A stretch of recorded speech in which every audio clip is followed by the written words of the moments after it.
Bonjour à tous, j'espère que vous allez bien, on se retrouve pour le brief du mercredi 30 juin 2021. Alors au sommaire du brief, aujourd'hui on parlera du Bitcoin bien entendu, il se passe pas grand chose honnêtement, enfin on a eu le breakout attendu des 35 500 dollars si j'ai bonne mémoire, c'est bien ça. Et pour l'instant, enfin, on est venu chercher des objectifs, etc. Je vais en parler aujourd'hui, mais quand je dis pas grand chose, c'est parce qu'on est toujours au sein du range.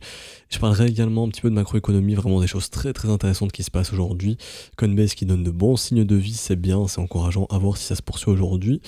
Les asset-based blockchain également, donc on va aller voir ça aujourd'hui également.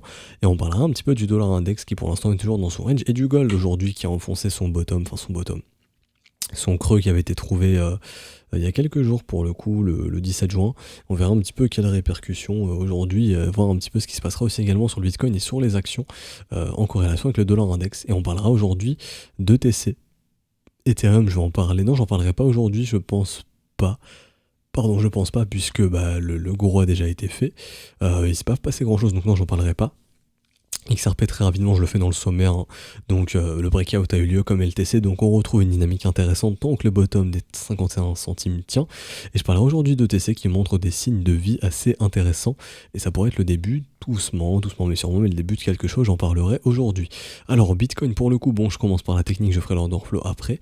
Alors Bitcoin, on a eu le WDI qui s'est formé juste ici, donc c'est bien, tant que le bottom des 28 600 dollars maintenant, 28 700 dollars est maintenu, nous sommes officiellement dans une dynamique haussière en daily qui peut être avalée à tout moment. Comme j'ai dit, je vous ai donné le niveau d'invalidation, ou alors si on revoit du M ici également, ce sera avalé bien entendu, vu qu'on repassera dans une dynamique qui est baissière. On est toujours au sein du range, donc c'est pas le moment de créer victoire, juste au sein du range on retrouve des structures assez intéressantes, donc c'est ce qui est positif. D'un point de vue momentum également, le momentum ici en daily est toujours assez intéressant. Ce qu'on voudrait voir absolument, c'est une cassure ici du plus haut pour pas perdre cette dynamique haussière sur le momentum. Si on perd cette dynamique haussière, c'est pas tellement bon signe, hein. C'est bien de voir du W externe, mais il faudrait vraiment faire un nouveau sommet, s'affranchir de la trendline aussi, ce serait sympa. La grosse trendline ici, hein, qui nous guette depuis pas mal de temps. Donc il y a du chemin à faire bien entendu, donc ça je regarde ici, je mets de côté, donc c'est bien, techniquement c'est bien, tant qu'on tient ici le niveau c'est bien également, donc j'y viens ici, vous voyez ici tous ces corps de chandelle, ici, hop, donc ça faut vraiment maintenir ça absolument. Donc c'est un niveau très très important de support, hein. Si on commence à repasser dessous c'est pas tellement bon. Je vais regarder aussi la résistance, ça j'en parlerai, enfin ça je vais le garder du coup, je vais le garder pour vous expliquer ça après. Je vais retourner ici du coup, je vais changer de chart. On va aller sur BTC, perp de Binance, je reste en daily, donc yes, pour le coup je vous expliquais ça aussi les précédents jours, la grosse résistance ici qu'il faut absolument casser pour bloquer un maximum, donc en gros c'est la grosse résistance ici, donc là on dirait bien qu'on a réussi à la péter avec cette bougie, donc là en gros maintenant ça c'est une grosse zone, hein, c'était vraiment une grosse zone résistante ici. Donc tous les vendeurs qui sont venus shorter la résistance et sous la résistance sont bloqués, donc on peut aller justement chercher leur liquidation et leur stop. C'est bon signe, donc en gros voilà, ça c'est la grosse zone résistante, on pourrait même l'établir jusqu'ici, donc là voilà, on est bien au-dessus, ok. Faut la maintenir, c'est-à-dire qu'il faut rester au-dessus de ces zones résistantes, tant qu'on est au-dessus, on n'est plus au sein du range en tout cas, on n'est plus dans un environnement contrôlé par les acheteurs, et leur but ce sera vraiment de pousser les prix pour venir chercher les prochaines résistances qui se trouvent ici, ok.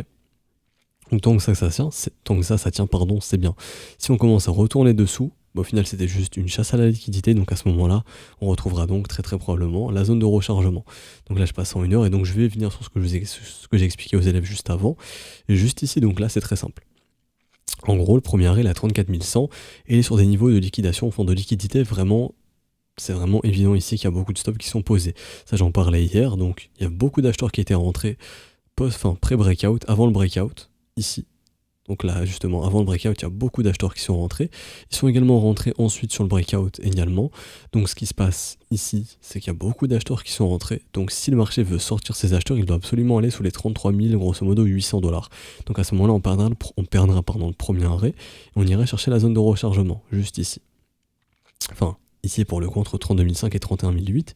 Et nos petites whales asiates, ici pour le coup, ont mis beaucoup d'ordres d'achat déjà sur ces niveaux. Donc elles seront probablement files, donc un Bitcoin qui revient à 32 600, c'est assez réaliste, entre 32 600 et 31 400. Est-ce que ça signifierait que c'est la fin du monde? Non, ça reviendrait chercher le bas du range.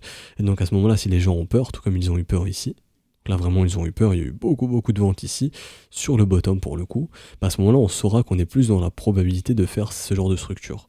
Donc en gros, c'est-à-dire W, dans un W, ça sera super bullish, et donc on reviendra chercher les résistances ici sans trop de problèmes, sans trop forcer pour le coup, je pense. Ça, c'est la première chose. Je voulais vous montrer ici, j'utilise un nouvel outil, j'utilise depuis longtemps, mais là c'est une petite visu que je change, j'ai expliqué ça aux élèves. Là on sait qu'il y a beaucoup de vendeurs ici, donc il y a beaucoup de vendeurs qui sont coincés justement pour le coup. Ici donc beaucoup d'acheteurs qui sont entrés sur le breakout, mais beaucoup de vendeurs coincés ici sur le bottom. Donc pour moi le scénario du jour à surveiller, ce sera ça. Ce sera très très simple. En gros, si on revient ici, on maintient cette zone de prix ici et qu'on commence à instaurer du bottom. Pour moi ce sera pour faire un nouveau sommet, et donc venez chercher les liquidations des vendeurs qui maintenant se trouvent, les zones de stop clairement, qui se trouvent au-dessus des 38 100, etc. Donc revenir chercher le haut du range, ok. Si en revanche on revient chercher cette zone de prix, pour moi c'est pas pour la maintenir, c'est clairement pour aller dessous, et donc à ce moment-là, ce sera pour bouffer les stops des acheteurs sous ces creux, c'est pour liquider aussi les acheteurs qui sont rentrés ici massivement, et donc à ce moment-là on viendrait chercher probablement la zone de rechargement d'achat, comme ce fut le cas ici précédemment, donc continuer en gros cette dynamique de je chasse les liquidités dans la zone de rechargement, comme ce fut le cas juste avant, hop, comme ceci, bottom, zone de rechargement, on vient, on pose un bottom, on repart, donc là pareil, bottom, on repart, et donc on poursuit cette dynamique en W qui serait vraiment assez intéressante. Ou alors, ça c'est le deuxième scénario, donc oui, le premier, soit on maintient cette zone de prix, on vient pas s'attaquer à ces niveaux de prix, et donc on repart direct. Par contre, si on revient ici, pour moi, ce sera vraiment pour aller dessous, et donc venir chercher la liquidité dans la zone de rechargement. On voit également qu'il y a vraiment une zone de liquidité très très simple à venir chercher, c'est sous ces creux ici. Donc là pareil, qui arrive tout simplement en zone de rechargement et qui arrive sur les niveaux où nos whales veulent acheter également sur OKEx. Donc ça ferait du sens, donc en gros, voilà, juste ici quoi. Donc en gros, maintenir cette zone de prix, je pense, si on veut maintenir le bottom ici, ce bottom, maintenir cette zone de prix. Donc là, tous les W ici, les maintenir, hein, bien entendu. Et pour le coup, venir en gros entre les 31 900 et 32 000 dollars si jamais cette zone de prix ne tient pas ici, si on va dessous. Ok, donc ça c'était pour l'order flow. Je peux également aller jeter un petit coup d'œil sur notre bottom, second bottom, s'il y a beaucoup d'ordres d'achat. Alors il y a quand même beaucoup d'acheteurs ici qui sont rentrés, donc c'est vraiment une zone importante à défendre, en gros les 31 500 et les 30 250. À noter qu'il y a aussi des vendeurs qui sont bloqués, donc ouais, pour moi c'est vraiment la zone de prix à défendre, et je crois en daily ça se voit encore mieux de mémoire. Donc ouais, ici vraiment, 31 750 jusqu'au grosso modo 30 500, c'est vraiment la zone à maintenir si on veut que les bulls restent dans la course pour la suite, si on revient dans le bas du range. Alors là, je vais aller sur la technique. Donc on est arrivé en zone de rechargement de short. Qui dit zone de rechargement de short dit que les vendeurs se remontent, donc on repousse les prix. Et également, on est venu chercher l'objectif de notre épaule tête épaule inversée, hein. Donc là, on est en plein dedans. Ceux qui ont acheté cette épaule tête épaule inversée commencent, ont pris des profits, et à noter également qu'on a de la divergence qui se forme ici. Qui dit divergence dit consolidation, dit potentiellement changement de dynamique. Ok, donc là, surveillez également, si vous voyez du M ici en 4 heures, très très probablement qu'on est dans le scénario, et on va chercher la nouvelle zone de rechargement pour le coup, qui se trouve ici, je vais la renoter. Ou également, je pense pour le coup, je vais plus prendre celle-ci, la zone de rechargement du W entier pour le coup, qui se trouvera ici. Hop. Là vraiment la grosse zone à défendre, la nouvelle grosse zone de rechargement. Hop, zone de rechargement d'achat, donc vraiment 31 900, vraiment un prix à défendre. 31 700 est vraiment cette zone de bottom à défendre, vraiment que les acheteurs arrivent à défendre cette zone si on y vient.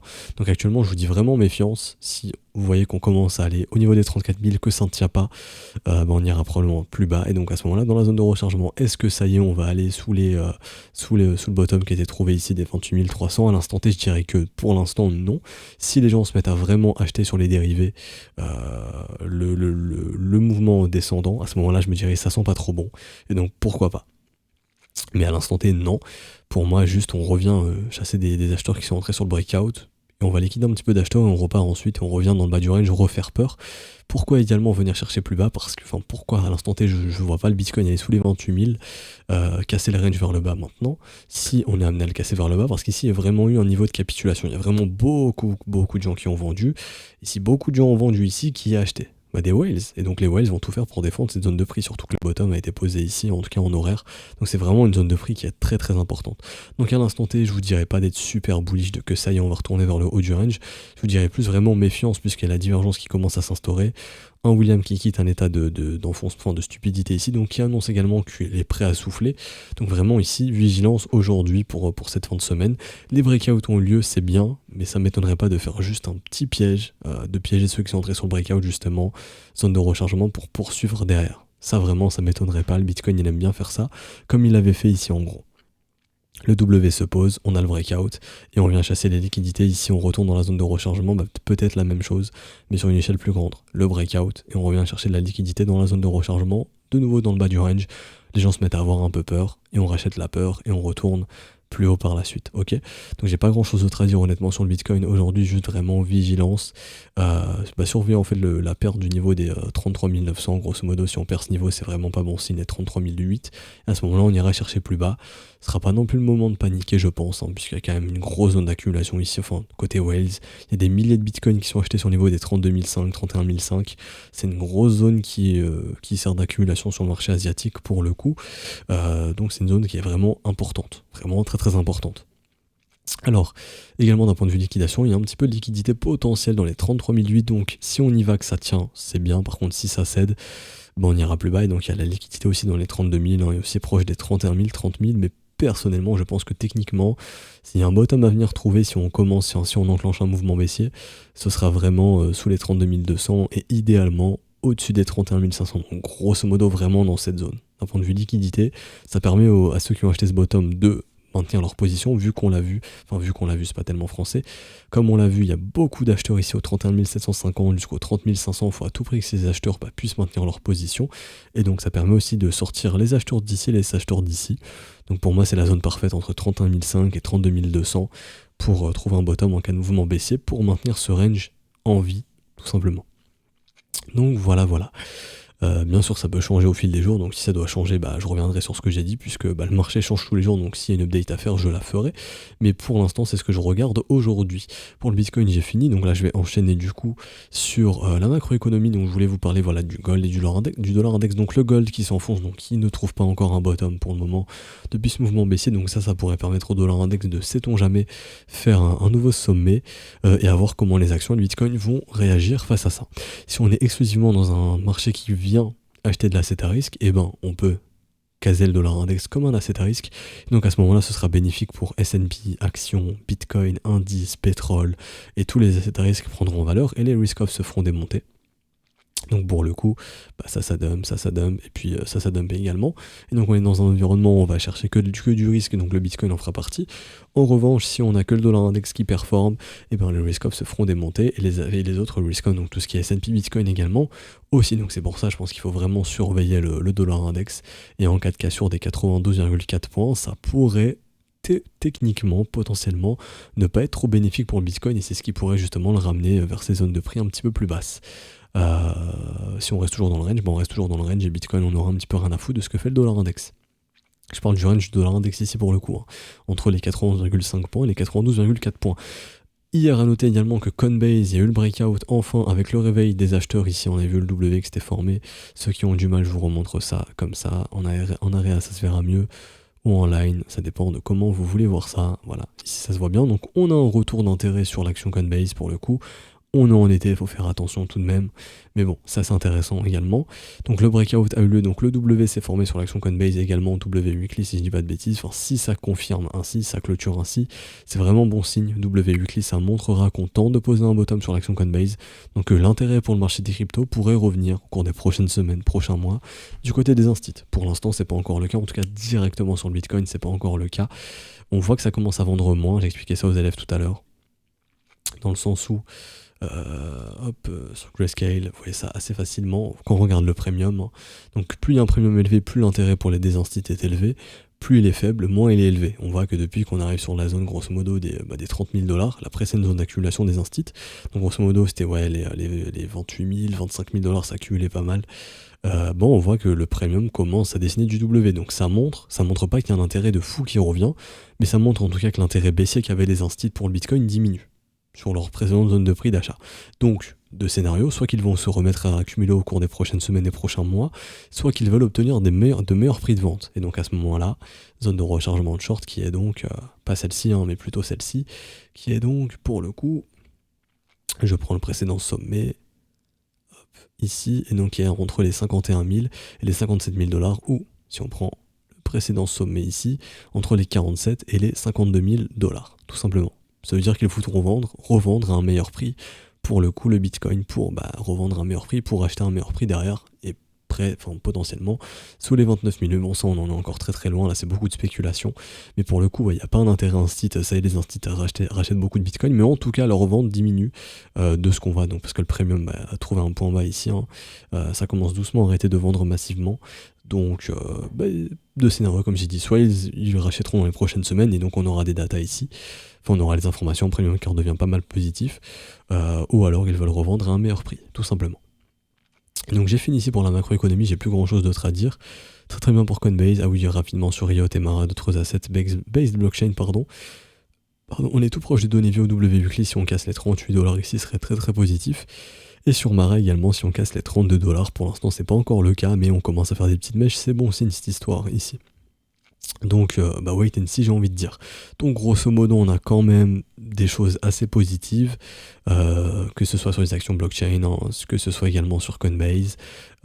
Maintenant, il faut que Bitcoin fasse plus, et quand je dis fasse plus, faut qu'il maintienne justement sa zone de support ici pour pousser plus haut et venir chercher le haut du range. Si ça échoue, à ce moment-là, on retourne en zone de rechargement, mais je doute fortement qu'on casse le range vers le bas à l'instant T. Vraiment à l'instant T, je doute. Ça peut changer au cours des prochains jours. Encore une fois, je reviendrai sur ce qui a été dit s'il y a besoin de faire une update, si les datas changent. Et donc ETH, j'en parle pas aujourd'hui. Vraiment, c'est comme Bitcoin, il n'y a rien à dire de plus. Dynamique haussière pour le moment, c'est bien. Je vois aussi, j'en parle rapidement, on est également en train de retrouver un momentum complètement haussier. Aujourd'hui, si on clôture la journée comme ça, c'est positif. Donc on retrouvera un momentum complètement bullish ici. Donc, qui dit momentum bullish dit potentiellement une poussée des prix vers le nord, ou en tout cas, on freine fortement le mouvement baissier. Donc ce qui pourrait, si Bitcoin enclenche un mouvement baissier, de faire ça également, un W plus puissant, donc un W plus large, plus le W est large, plus c'est puissant. Tout simplement LTC XRP, breakout effectué comme ETH, j'en parle pas plus. Et donc ETC aujourd'hui. Alors ETC. Donc je repasse en weekly ici pour le coup, donc ETC, grosse zone d'accumulation, on en parlait, j'en parlais ici en octobre-novembre 2020, sur les 5-7 $, où justement c'était un prix intéressant. Pourquoi ? Parce qu'on avait des attaques 51, qui est un événement fondamental qui est très bear, et à ce moment-là, bottom qui se pose. Parce que s'il y a des événements fondamentaux qui sont bear, et que simplement les gens, le prix ne va pas plus bas, c'est qu'il y a des institutions, des whales qui achètent, tout simplement. Et donc elles s'en foutent, qu'elles ont un intérêt acheteur pour revendre plus haut, et donc derrière le gros mouvement haussier. J'ai oublié de préciser sur Bitcoin également, parlant de news négatives, ce qui était aussi intéressant à noter, parce qu'on a eu du FUD ici, on a eu des petites news négatives, en Angleterre, etc., ils ne peuvent plus trade, United Kingdom, j'ai arrivé, ne peuvent plus trade, grosso modo, sur les contrats dérivés de ce que j'ai compris sur Binance, donc c'est une news théoriquement qui est négative, qui est pas très bonne pour le marché, mais le marché en a rien à foutre. Donc actuellement, également sur le Bitcoin, on commence à avoir des news négatives, par exemple, le Binance, etc., qui n'enfoncent plus les supports. Donc ça veut potentiellement dire également qu'il y a des gros ici qui accumulent ces zones de prix, et qui n'ont pas non plus d'intérêt de voir ces zones de prix céder. Ok, donc c'est ce qui donne encore plus de crédit à ces zones de prix, qui montrent en gros leur intérêt, et qui montrent clairement que ce sont des zones de prix assez puissantes. Donc malgré les news baissières, on n'a pas de grosses réactions baissières. Si on était réellement dans une optique de faire baisser le marché, peu importe la petite news baissière serait suffisante pour donner des raisons de faire baisser le marché en fait. Donc je voulais revenir là-dessus sur Bitcoin. Donc Ethereum classique pour le coup. Alors je repasse, ici c'était pour vous montrer en weekly, je repasse en daily, comme ceci. Alors en daily sur Ethereum classique, on retrouve une zone de prix intéressante. Encore une fois, zone de rechargement. Est-ce que c'est le moment d'acheter du Ethereum classique à 100 $ quand tout le monde en achète et que c'est complètement parabolique ? Non. Certainement pas, ou même à 150 $ non plus. En revanche, quand tout le monde se fait punir, qu'on arrive en zone de rechargement, là, on peut revoir un petit peu l'asset. Donc encore une fois, zone de rechargement, une zone de prix très très intéressante. Ça ne veut pas dire que le marché à bottom absolument ici à 32 $. J'y reviendrai après, mais en tout cas, on retrouve une zone de prix intéressante. Donc pour tous les investisseurs qui veulent faire du dollar cost average sur ETC, qui estiment qu'il peut avoir une valeur supérieure à 150 $ sur le long terme, il n'y a aucun problème. À ce moment-là, on pourra aller chercher plus haut si vous le pensez. Et donc du dollar cost average en zone de rechargement, il n'y a aucun problème. C'est-à-dire poser des petites mises comme ça dans le temps. Il n'y a aucun problème pour se faire un prix moyen d'achat assez intéressant. Ok. Techniquement, alors moi je vais aller sur le momentum, etc. comme d'habitude, ici.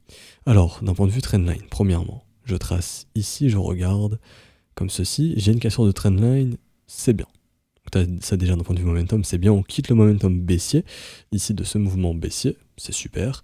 J'ai ma structure de l'autre côté, c'est bien. Je peux aussi tracer une autre trendline ici. On l'a rompu, également, c'est bien. J'ai aussi ma structure de l'autre côté, c'est bien également. Donc là, sur OTC, on retrouve un momentum qui est vraiment très encourageant depuis la cassure des 45 $. D'un point de vue momentum également, grosse divergence qui s'est formée ici, momentum qui redevient totalement bullish, c'est bien. Donc techniquement, j'ai un Ethereum classique qui retrouve un momentum très haussier, qui retrouve une dynamique haussière depuis ce W. Donc je vais pas vous dire que ça y est, Ethereum classique c'est reparti pour aller sur la lune, mais en tout cas, Ethereum classique, on a des signaux qui montrent qu'on est prêt à retracer.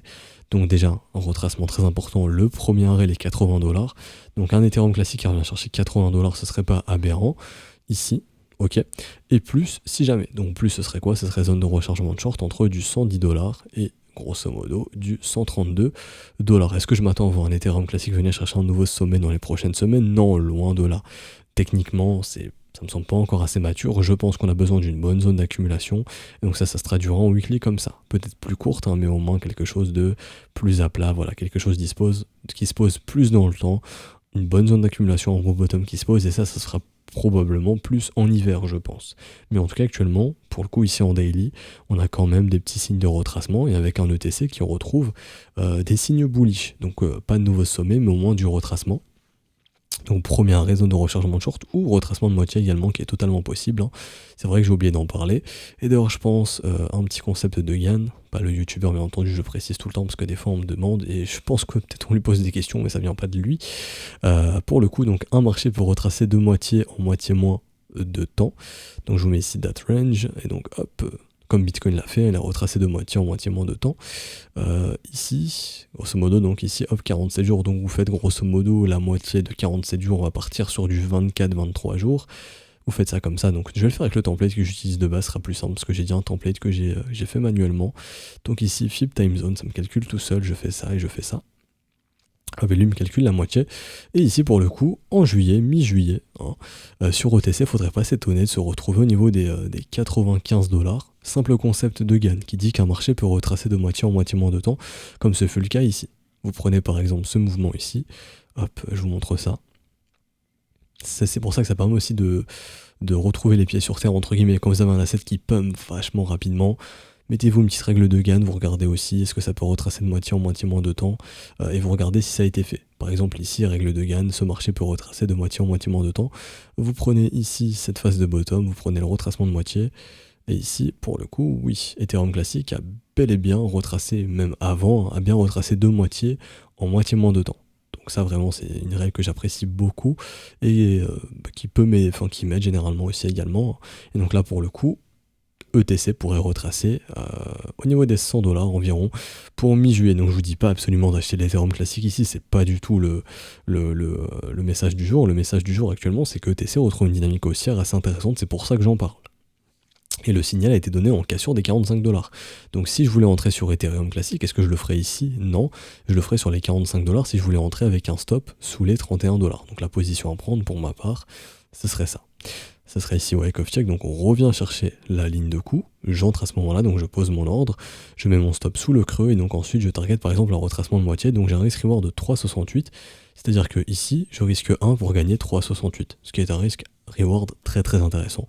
Voilà, donc ça ce serait le setup que je pourrais totalement prendre, et si le stop est cherché, enfin si on vient chercher mon stop, bah je risque en gros ce que je vais risquer. Donc si je vais risquer 1% sur ce trade, bon en gros si le marché vient chercher 31$, je perdrai 1% de capital. Si ETC vient chercher 32$, et si ETC vient chercher le retracement de moitié, à ce moment-là je gagnerai 3,68% de capital, tout simplement. Donc je gagnerai toujours plus que ce que je suis prêt à perdre. Donc sur le long terme, si j'ai un win rate qui tourne autour des 40-50%, même ici sur ce genre de trade, un win rate de 25% suffit à faire de l'argent. Mais bon, là je parle plus aux élèves pour le coup, je leur fais un petit rappel. Du coup on s'arrête ici pour aujourd'hui, j'espère que ça vous aura plu. Si c'est le cas, n'hésitez pas à laisser un petit pouce bleu, vous abonner, ce n'est pas déjà fait. À nous rejoindre sur Discord, hein, je vous mets le lien en description en commentaire. J'ai l'impression que YouTube a retiré la possibilité de juste cliquer sur le lien et donc de rejoindre le Discord. Donc si jamais la manip à faire, c'est d'aller sur Discord, vous cliquez pour rejoindre un serveur et vous mettez le lien d'invitation que j'ai mis en commentaire. Parce que j'ai l'impression que YouTube a bloqué un peu. Bon. Dommage pour YouTube et dommage pour Discord, c'est un peu dommage. Si vous voulez rejoindre l'école via le Patreon, c'est demain que ça se passe, vraiment attendez le 1er juillet, ne rejoignez pas maintenant, je vous mets le lien en description, je vous le préciserai également d'attendre demain en description et en commentaire. Ne rejoignez pas aujourd'hui, le Patreon rejoignez demain et je vous ferai un rappel du coup demain également. Je vous souhaite une bonne journée, on se retrouve demain matin, ciao ciao.